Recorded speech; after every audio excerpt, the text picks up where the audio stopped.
Bharatiya Janata party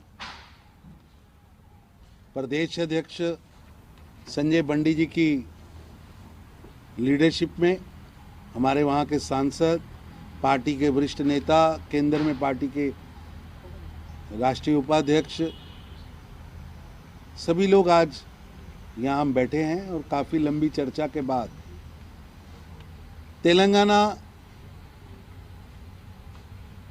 की स्थिति का जायजा लिया है। स्पष्ट दिख रहा है कि कुंठित मन से,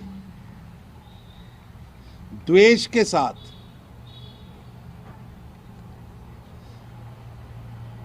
केसीआर की, टीआरएस की सरकार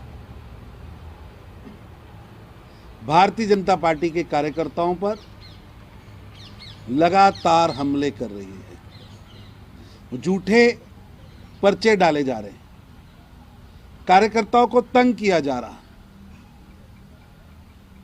असल में केसीआर साहिब की डूबती हुई नैया जो है, उसे बचाने के लिए वो हाथ पांव मार रहे हैं।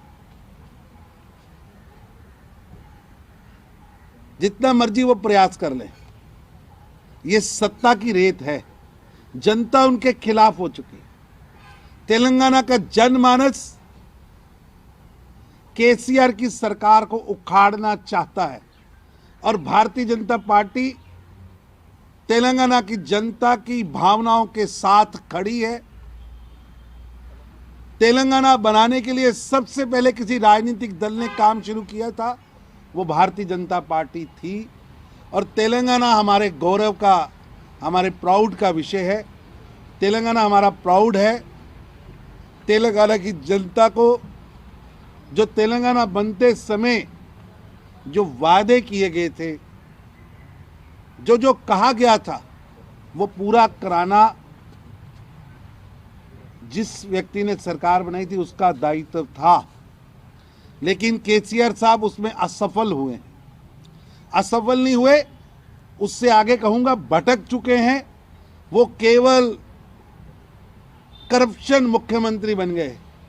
अब वो तेलंगाना के मंत्री नहीं, मुख्यमंत्री नहीं। अब केसीआर की सरकार अली बाबा 40 चोरों का ग्रुप बन चुका है, जिसका एक ही काम है, तेलंगाना की गरीब जनता की टैक्स से आया पैसा वो कैसे खाना है, कैसे लूटना है, कैसे स्कीमों से पैसा बनाना है। भारतीय जनता पार्टी के कार्यकर्ताओं पर जो आप संघर्ष में हैं, उन पर जो अत्याचार हो रहा है वो बर्दाश्त नहीं किया जाएगा। और मैं आपके माध्यम से केसीआर साहब को कहना चाहता हूं, जितना जोर है उतना जोर लगा लें। हम तेलंगाना के संघर्ष को लड़ेंगे। तेलंगाना की जनता की आवाज हम बनेंगे। तेलंगाना की जनता के लिए भारतीय जनता पार्टी का एक एक कार्यकर्ता प्रदेश अध्यक्ष संजय बंडी जी की लीडरशिप में, अपने एक एक नेता की लीडरशिप में हर विकट से विकट परिस्थिति से मुकाबला करने के लिए खड़ा है। आप हमें किसी भी सूरत से, किसी भी तरीके से डगमगा नहीं सकते।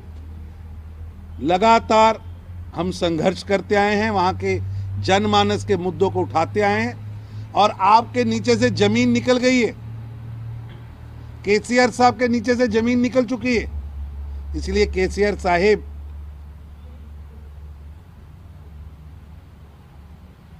प्रधानमंत्री श्री नरेंद्र मोदी जी जैसे देश के उस महान नेता पर मनगढ़ंत आरोप लगा रहे हैं।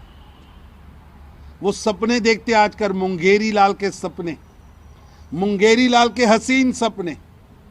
ये मुंगेरी लाल जो हसीन सपने देखता है, मेरी मुंगेरी लाल जी से निवेदन है, एक कहावत है, कौवा चला हंस की चाल, अपनी चाल भी भूला। हमारे मुंगेरी लाल जी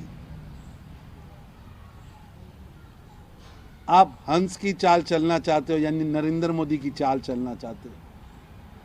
उसके पीछे तपस्या है, कर्मठता है। लेग पैग की सरकार नहीं है नरेंद्र मोदी की सरकार, तपस्या की सरकार है, मेहनत की पराकाष्ठा की सरकार है। इसलिए चांद पर जितना थूकोगे, थूक आपके मुंह पे गिरने वाली है मुंगेरी लाल जी। और इनकी एबिलिटी क्या है, इनकी क्वालिटी क्या है? इन्होंने 4-6 दिन पहले घोषणा की थी, मैं पूरे देश के अंदर एंटी बीजेपी गठबंधन बनाऊंगा। लेकिन शिवसेना के नेता राउत ने जो बयान दिया है, उन्होंने कहा केसीआर के पास इतनी कैपेसिटी नहीं है कि वो नरेंद्र मोदी जी से मुकाबला कर सके। इसलिए केसीआर साहब, मुंगेरी लाल का सपना देखिए, दिन में भी देखिए, देखते रहिए, कोई रोक नहीं रहा। और कौवा बन के चाल बदलिए, हंस बनने की कोशिश करिए। देश की जनता और तेलंगाना की जनता आपका असली घिनौना जीवन और चेहरा जानती है। जो आपने पिछले 2014 से शासन किया है, उस शासन का एक ही मतलब रहा है, वो है हर हालत पर सत्ता के माध्यम से करप्शन करना। और भारतीय जनता पार्टी उस करप्शन को, उस भ्रष्टाचार को, उस तानाशाही को, उस परिवारवाद को बेनकाब करेगी। और भारतीय जनता पार्टी एकजुट है। और भारतीय जनता पार्टी का बूथ से लेकर बड़े से बड़ा कार्यकर्ता एक दूसरे के साथ जुड़ा है। हम अपने कार्यकर्ताओं के बल पर, सत्य के बल पर केसीआर साहब की इस भ्रष्टाचारी, परिवारवाद की प्रायवाची सरकार को उखाड़ेंगे। और जो शब्द उन्होंने प्रधानमंत्री जी के लिए बोले, ये उनकी सरकार के तख्त पर जो अर्थी रहती ना, उस अर्थी पर आखिरी कील साबित होने वाले हैं। जनता मोदी से प्यार करती है और जनता इसका जवाब आने वाले चुनाव में देगी। पिछले चुनाव भी आप हारे थे, बाई इलेक्शन हारे थे, आने वाले समय में भी आज चुनाव हारेंगे। और आपके अत्याचार के खिलाफ भारतीय जनता पार्टी वहाँ जन आंदोलन चलाएगी। आप जेल में ले जाना चाहते हो, भारतीय जनता पार्टी का एक एक कार्यकर्ता तैयार बैठा है तेरी इस तानाशाही सरकार के खिलाफ लड़ने के लिए। अगर लगेगा हमारी पार्टी नेतृत्व इजाजत देगा तो जेलें भी भर देंगे। सर, पार्टी में यूनिटी नहीं तो कैसे लड़ेंगे केसीआर की? क्या यूनिटी नहीं भैया? कल अलग मीटिंग लगाया था, कुछ महीने के पहले अलग ऐसा है कि स्टेटमेंट भी दे चुका है। कौन? आपकी पार्टी कौन? कौन? रामकृष्ण रेड्डी कुछ लीडर्स। ऐसा भाई साहब, अरे भाई साहब, सारी पार्टी यूनाइट है और मैं पार्टी का प्रभारी हूँ। ये अध्यक्ष हैं, ये राष्ट्रीय उपाध्यक्ष है। कहाँ दो? पार्टी को लाइन को तोड़ते क्यों अलग में? ऐसा नहीं भाई साहब, भारतीय जनता पार्टी 17 करोड़ कार्यकर्ताओं की पार्टी है। पार्टी प्रेसिडेंट चलाता है और पार्टी प्रेसिडेंट संजय बंडी जी। पहले आपकी पार्टी सही है। अरे भाई साहब, आप मेरे को मेरी पार्टी चलाना मत सिखाइए, आप चैनल चलाइए। मेरे को अपनी पार्टी चलानी आती है, चिंता मत करिए।